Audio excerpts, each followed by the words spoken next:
Live from downtown Detroit, home of WDIV and Click on Detroit, Local 4 News at 5 starts now. A hail of bullets. A shocking new security camera video here shows a man open fire on a car with an 11-year-old inside. Sean. Greektown crackdown against violence. How's it going so far? We have an update.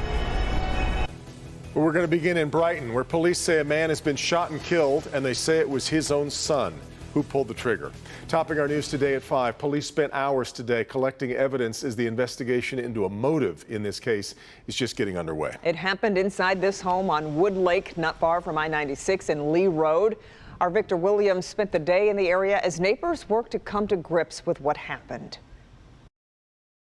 Well, the many people that live in this neighborhood are in disbelief. The biggest question on many of their minds is why. And as you can see behind me, multiple agencies are working to try to get to the bottom of that. Brighton City Police as well as MSP trying to figure out what led to this tragedy unfolding in this home. It's a shock, you know. A peaceful neighborhood blindsided by the murder of a middle-aged man, allegedly at the hands of his own son. Great people. I know he was a dedicated cop that worked in the schools in Plymouth and loved doing that, and had some eye surgeries recently that kept him off the force. But at some point Monday morning, a little after 10 a.m., police were called out to the home on Wood Lake Drive to find a man dead from a gunshot wound to the head. Neighbors who did not want to be identified spent some time with the family just weeks ago. They were taking a walk one night and they stopped by our house. It's just unbelievable. Shortly after police became aware of the situation, the 18-year-old son turned himself in. After a long phone conversation with the suspect, we were able to get him to come back, and we were able to take him into custody. Right now, police are unclear of the motive, but one thing is certain.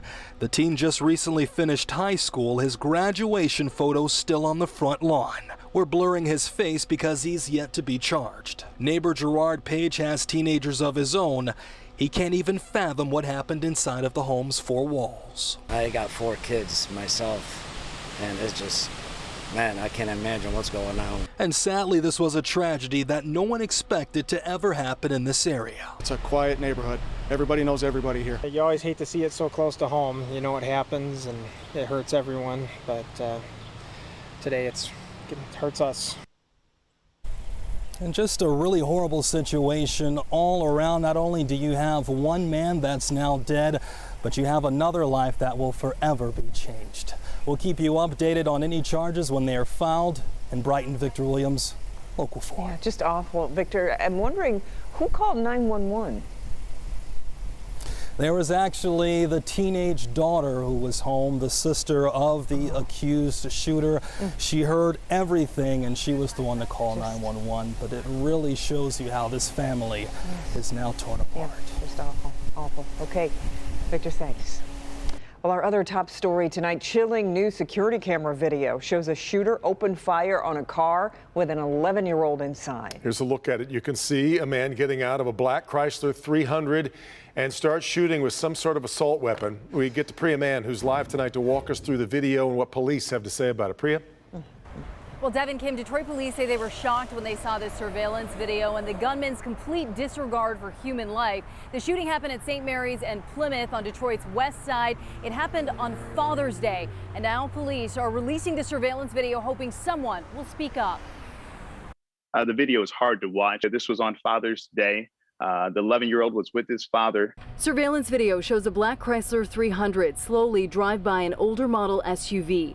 The passenger gets out and starts shooting indiscriminately at the SUV with an assault weapon. But you saw that person had no regards for human life. You also saw that he could not even handle that type of gun that he was shooting with.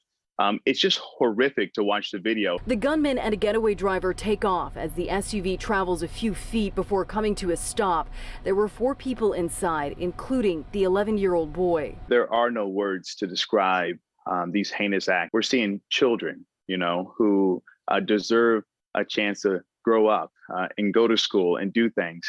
And they're not getting that opportunity. The shooting happened on Father's Day around 8 Sunday morning. Detroit police say the shooting may have stemmed from an earlier fight. Chief White has devoted all resources to try to find this individual and the driver. Police released a surveillance video Monday, hoping someone will do the right thing. So if you know something about this gunman in this video that you've seen, please call us and get in touch with us. So a father and son were shot, as well as another adult. All are expected to make a full recovery. Anyone with information urged to call Detroit police or Crime Stoppers. Reporting live tonight, I'm Priya Mann, Local 4. Hopefully updates coming soon. All right, Priya. Detroit police promised a crackdown was coming to Greektown after a string of violence as the weather got warmer. The interim chief, James White, put out a 5-point plan, put it in place last week, starting with the closure of a bar over a licensing issue. So how did things go this weekend? Sean Lay live tonight with an update on the Greektown crackdown. Sean. Devin, that's a good way of putting it. 18 arrests over the weekend, a handful of fights. That's common for any bar district in any large city. But there was a different vibe in Greektown all weekend long. Plus, Detroit police made a significant arrest.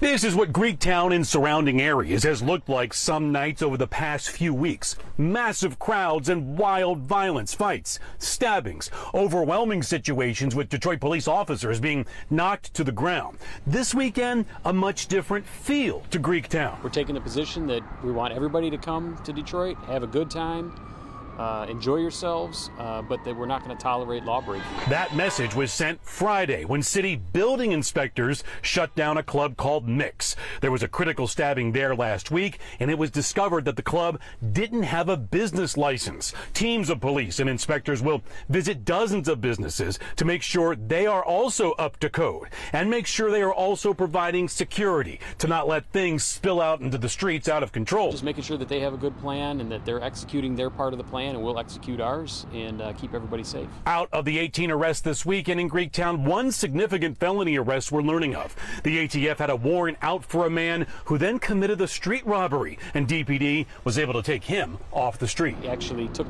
a gun from somebody, and officers were able to make the arrest and recover the weapon and did all that without incident. A couple of other things standing out. You see a big-time police presence down here, but also, Devin, police in bright blue golf carts helping them navigate through big crowds quickly. Back to you. And interestingly, Sean, you're also finding that street cleaners are a part of this cleanup, right? You know, you can throw police at a problem, you can throw more cars, you have big crowds. Yes, this is interesting. The city is sending the street cleaners in at closing time. It used to be very early in the morning, but that's a big sign to everyone. Look, clear the streets, we're cleaning them up, it's closing time, it's time to go home. You have to come up with different ideas. Yeah. All right, Sean. Now to a Local 4 News update in the shooting death of a 2-year-old boy on I-75. State police have sent a warrant request to the Wayne County Prosecutor's Office. Prosecutor's Office says it is reviewing that request. It doesn't expect charges today and did not say when that could happen. State police said Saturday they made multiple arrests in connection to the shooting, which happened Friday on I-75 near McNichols. Quite a bit cooler after the very strong storms rolled through last night. That's right. It's a good chance to open the windows, get some fresh air, maybe. Let's get on over to Ben at 5 as the cooler air settles in. Ben, and of all days, the first full day of summer, right? Crazy. I mean, you know, with the way our luck's been going this year, you could only expect that something like this would happen. But yeah, give the utility bills a break too. After the weekend that we saw, low 70s still hanging on to the east side. You can see the northwest part of the area in the 60s as that colder air is working its way in. 15 to 20 degrees colder in a lot of spots here than it was yesterday. And get this, there's a wind chill up in the Sioux right now. Feels like 39 degrees up in the UP. So we're not obviously on the coldest end of things. Storm Tracker 4's got a couple little blips that had been showing up, trying to work their way into the west zone. Not having any luck because that air is very dry and it's going to be cool tonight. Temperatures down into the 50s by midnight. We're talking 40s for overnight lows. We'll check that out when the heat finally comes back in a few minutes. Guys? Okay, Ben, thank you. Let's move now to the coronavirus and the 3-day total from over the weekend. State reporting 327 new cases of COVID-19 over those 3 days. So that equals about 109, well, exactly 109 cases per day. State also reporting 35 more deaths over that same 3-day period. And as of today, 60.8% 50% of Michigan adults have received at least one vaccine dose. Tomorrow, Michigan is rescinding most of its remaining COVID-19 health and safety orders. That means there will no longer be sweeping state-issued mask mandates, restrictions on gathering sizes, or limits on the number of people who can be in a restaurant or a store or any venue for that matter. The decision comes days ahead of July 1st, which was the date previously set to roll back the rules.